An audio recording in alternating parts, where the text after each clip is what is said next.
গ্রামে নন্দু আর মীরা বাড়িতে বসে নিজের দাদুর অপেক্ষায় ছিল। নন্দুর দাদু শহর থেকে আসছিলেন, সেই কারণে নন্দু আর মীরা খুবই খুশি ছিল। মাম্মি, কটার সময় আসবে দাদু?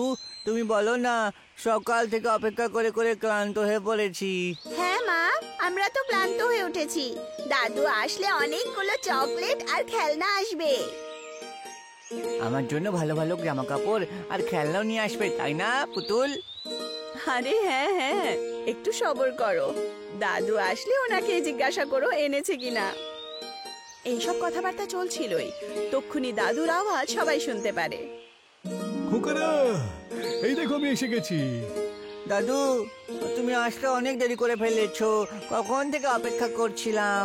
আরে খোকারা, একটু বাসটা লেট করেছে তো, সেই জন্য লেট হলো, নাহলে তাড়াতাড়ি আসতুম।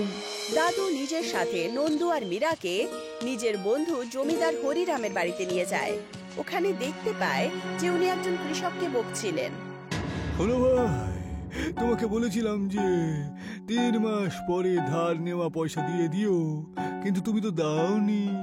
তোমার জমি কেড়ে নেওয়া ছাড়া আমার কাছে আর কোনো উপায় নেই। মালিক, আপনি আমার সাথে জমিটা কেড়ে নেবেন না, আমি পয়সা দিয়ে দেবো আপনাকে। আরে আরে, আমি জানি যে তুমি আমার পয়সা ফেরত দিতে পারবে না, তাই কথা বলার কোনো লাভ নেই, এখান থেকে বিদেয় হও। কৃষকের এই অবস্থা দেখে দাদু বলে ওঠেন, আরে হরিরাম, আরে ওর কাছে পয়সা নেই তাই এরকম করিস না তুই। আরে ও বেচারা গরিব কৃষক মানুষ, ওকে কয়েকদিন সময় দিয়ে দে, ও পয়সা দিয়ে দেবে তোকে। এই তুই এই গ্রামের কৃষকদের জানিস না, বুঝলি? ওদের এইরকম নাটক চলতেই থাকে সব সময়। জমিদারের কাছ থেকে পয়সা নাও আর বলে দাও পয়সা নেই। এই তুই চলে যা ভাই, কোনো কিছু হবে না। আরে হরিরাম, কিন্তু এটা ঠিক নয়, তাই না ভাই? এই তুই আমাকে শেখাস না তো যে কোনটা সঠিক আর কোনটা ভুল। শহর থেকে এসেছিস তো, এখানে 4 দিন আনন্দ করে থাক, ফ্রেশ হাওয়া টাওয়া নে আর বেরিয়ে যা। আমি এখানে সমাজ সেবা করতে বসে নেই, আমি পয়সা রোজগার করতে চাই। দাদু হরিরামের কথায় কষ্ট তো পান, কিন্তু দাদু কিছুই বলেন না আর ওখান থেকে চলে যান। দ্বিতীয় দিন দাদু নিজের নাতি আর নাতনির সাথে বাইরে ঘুরতে বেরোন। তখন উনি একজন বয়স্ক ভিখারিকে দেখেন। এই যে দাদা, কিছু খাবার দিন আমাকে, খুব খিদে পেয়েছে। আগে 1 মিনিট দাঁড়ান, আমি আপনাকে একটা বিশাল বড় পেয়ারা দিচ্ছি। কই দেখি থলি, একটা বড় মতন পেয়ারা বের করে নিয়ে এসো তো। দাদু নিজের ব্যাগে হাত দেন আর তার মধ্যে থেকে একটা বড় পেয়ারা বার করে। এই নাও পেয়ারা। অসংখ্য ধন্যবাদ, ঈশ্বর আপনাকে মঙ্গল করুক। সেই বয়স্ক ভিখিরি পেয়ারা খায় আর আশীর্বাদ দিয়ে এগিয়ে যায়। দাদু, এই থলিটা তো একদম খালি, তাহলে ওর ভেতর থেকে পেয়ারা কি করে বেরোলো? বাবা, এই যে থলিটা রয়েছে না, এটা হলো জাদুর থলি। এর মধ্যে যেটা লাগবে আমাদের সেটাই বের করতে পারবো আমরা। তবে হ্যাঁ, একটা কথা মনে রেখো, আমরা শুধু তাদের কাজই করতে পারবো যাদের সত্যি তার জিনিসের দরকার রয়েছে। সত্যি দাদু, এটা তো দারুণ ব্যাপার। কিন্তু দাদু, এই জাদুর থলিটা তুমি কি করে পেলে? খোকা, অনেক বছর আগে আমি যখন শহরে আসা একজন সিদ্ধ পুরুষের বড় মনোযোগ দিয়ে সেবা করেছিলাম, তখন উনি আমাকে এই থলিটা খুশি হয়ে দিয়েছিলেন। জাদুই ব্যাগ দেখে বাচ্চারা খুব খুশি হলো, কিন্তু তাদের মনে জিজ্ঞাসা জাগে যে তারাও সেই ব্যাগ দিয়ে লোকেদের সাহায্য করবে। দিদি, আচ্ছা আমরা ওই দাদু থলিটা নিয়ে নিই বরং, আর ওর থেকে অনেক বেশি চকলেট নিয়ে নিই আমরা, কি বলিস? না নন্দু, আমাদেরকে এইভাবে ব্যাগ নেওয়া উচিত না, নয়তো দাদু আমাদেরকে বকবে। আর মনে আছে দাদু কি বলেছিল? ব্যাগ দিয়ে শুধু সেই জিনিসই বেরোবে যার অন্যদের দরকার পড়বে, সেটা আমাদের লাভের জন্য নয়। আরে দিদি, দিয়ে দেবো, কিছু হবে না, তুই চ না দিদি, চ না। মীরা নন্দুর সাথ দিতে চাইছিল না, কিন্তু নন্দুর জেদের আগে মীরার একদম চলল না। নন্দু আর মীরা দাদুর রুমে ঢুকে চারদিকে দেখে, ব্যাগ তারা দেখতেই পায়। বাচ্চারা ব্যাগ চুরি করে নেয়। আরে চ না দিদি, এখানে কেউ নেই, নে থলি থেকে চকলেট বের করে দেখি না কি হয়। দেখ তো বেরোয় কিনা। থলি আমাকে চকলেট দাও তো। নন্দু যখন ব্যাগে হাত দেয় তখন তার হাতে কিছুই ছিল না। দেখলি তো কিচ্ছু নেই। দাদু বলেছিল যে নিজের লাভের জন্য কিচ্ছু পেতে পাবে না এই ব্যাগ থেকে, আর এতে আমরা শুধু দরকারি লোকেদেরই সাহায্য করতে পারবো। চল দাদুর রুমে গিয়ে এই ব্যাগটা রেখে দিয়ে আসি। আরে না দিদি, এই জাদু না দেখে আমি এটা রাখতে পারবো না। ঠিক আছে, একটা কাজ করি, কাল যখন দাদু সেই ভিখারিকে পেয়ারা দিয়েছিল তার কাছে যাই। হ্যাঁ চলো চলো। দুজন ভাই বোন সেই ভিখিরির কাছে পৌঁছে যায়। বাবা, আমরা তোমার সাহায্য করতে চাই। আরে খোকা, তোমরা আমাদের জন্য কি করবে? বাবা, চেয়ে তো দেখো।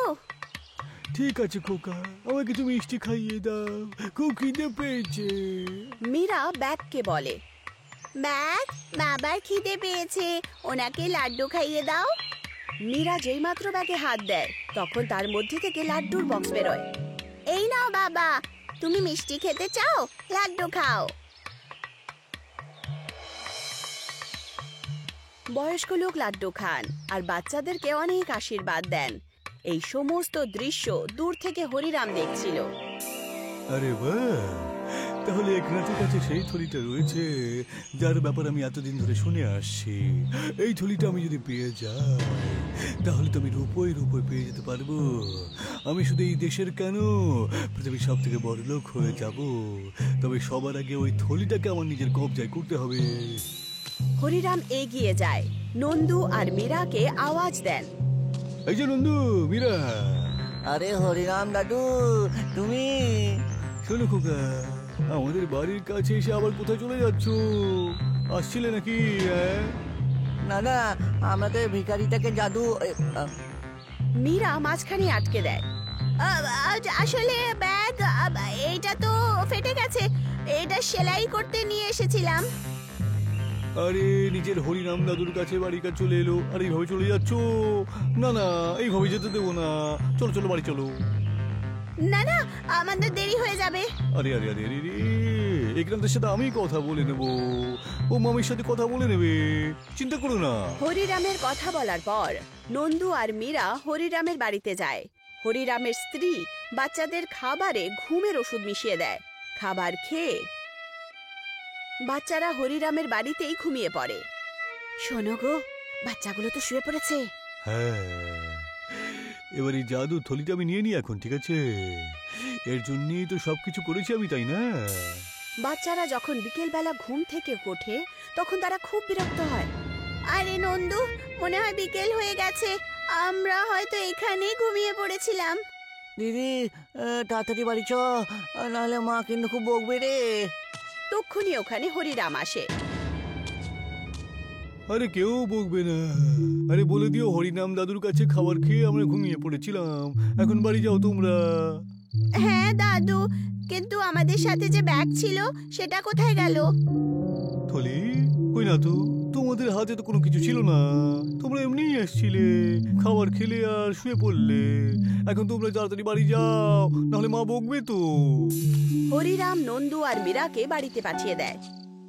দিদি, মাকে আমাদের মারবে নাকি বলতো? হ্যাঁ, ওনাকে তো বুঝিয়ে দেব যে আমরা হরিরাম কাকুর বাড়িতে ছিলাম, কিন্তু সেই জাদুই ব্যাগের ব্যাপারে দাদুকে কি বলবো? আমার মনে হয় হরিরাম কাকুর বাড়ি যাওয়ার পথেই কোথাও পড়ে গেছে হয়তো। দিদি যদি আমরা সত্যি বলে দিই তাহলে মা নিশ্চয়ই মারবে আমাদেরকে। হ্যাঁ ঠিক বলেছিস, একটা কাজ করি, আমরা ব্যাগের ব্যাপারে কাউকে কিচ্ছু বলবো না, বুঝলি? আচ্ছা দিদি, বুঝতে পেরে গেছি, আমরা তাড়াতাড়ি বাড়ি যাই, চল। আবার অন্যদিকে হরিরাম ব্যাগ পেয়ে প্রচন্ড খুশি হলো। শোনো গিন্নি, আজ থেকে আমরা বড় লোক হয়ে যাবো, তাই না? অনেক বড় লোক হয়ে যাবো। শুধু এই একনাথের কাছে ওই থলিটা ছিল, কিন্তু নিজের জন্য কিচ্ছু কোনোদিন বানায়নি না, নিজেদের লোকজনকে মঙ্গল করেছে। এবার দেখো এর কামাল। এই শোন জাদুর থলি, আমাকে শিগগির অনেক বেশি সোনার কয়েন দিয়ে দে। এইটুকু বলে হরিরাম ব্যাগে হাত দেয়। তার হাতে কিছুই ছিল না। আরে এতে তো কিছুই বেরোলো না। মনে হচ্ছে থলি ঠিক করে শুনতে পাইনি, বুঝলে? এক মিনিট দাঁড়াও তো, আমি আরো একবার চেষ্টা করে দেখি। এই থলি, আমার অনেক বেশি সোনার কয়েন দে তো। হরিরাম আবার ব্যাগে হাত দেয়, কিন্তু এইবারও তার হাত খালি ছিল। আরে কিছুই হলো না, মনে হয় এই ব্যাগটা জাদুই নয়। তুমিও না বাচ্চাদের চক্করে পড়ে একদম কি সব করো যে। যাও ফেলে এসো এটা। আরে তুমি কি পাগল হলে নাকি? হ্যাঁ, আরে এটা জাদুর তো। যাও গিয়ে সিন্ধুক থেকে সোনা রূপোর কয়নাগুলো নিয়ে এসো, যাও। হরিরামের কথায় স্ত্রী সেই সোনার আর রূপোর কয়েন নিয়ে আসে। এই জাদুর থলি, আমাদের এই কয়েনগুলোকে দ্বিগুণ করে দে তো। এইটুকু বলে হরিরাম তার সোনার আর রূপোর কয়েন ব্যাগে রেখে দেয়। সেই কয়েন গায়েব হয়ে যায়। হরিরাম এটা দেখে ভয় পেয়ে ওঠে। ঈশ্বর, এসব কি হলো? আমি তো শেষ হয়ে গেলাম। এই থলিটা আমার কয়েনগুলো খেয়ে ফেললো তো। আমরা তো বরবাদ হয়ে গেলাম গো। এই ব্যাগটা তো আমাদের সব কিছু নিয়ে নিল। একনাথ বাবুর বাড়িতে যাও, ওনাকে ব্যাগ দাও আর আমাদের কয়েন নিয়ে এসো। হরিরাম ওনার বাড়িতে যায়। এই যে হরিরাম, এসো। তোমার কথাই তো মনে করছিলাম আমি। আরে একনাথ, তোর এই থলি আমার সোনা রূপো সব খেয়ে ফেলেছে রে। আমার কয়েনগুলো ফেরত চাই আমি। আমি জানতাম যে এরকম কিছুই হবে। জানতে মানে? আরে বন্ধু, আমি তোমাকে উচিত শিক্ষা দিতে চেয়েছিলাম। তোমার এই ধনের লোভের জন্য গ্রামের লোকেদের উপরে তুমি অন্যায় করছিলে, তাই না? এটা ঠিক নয় বন্ধু। তোমার এই স্বভাব বছর বছর ধরে একই রকম রয়েছে দেখছি।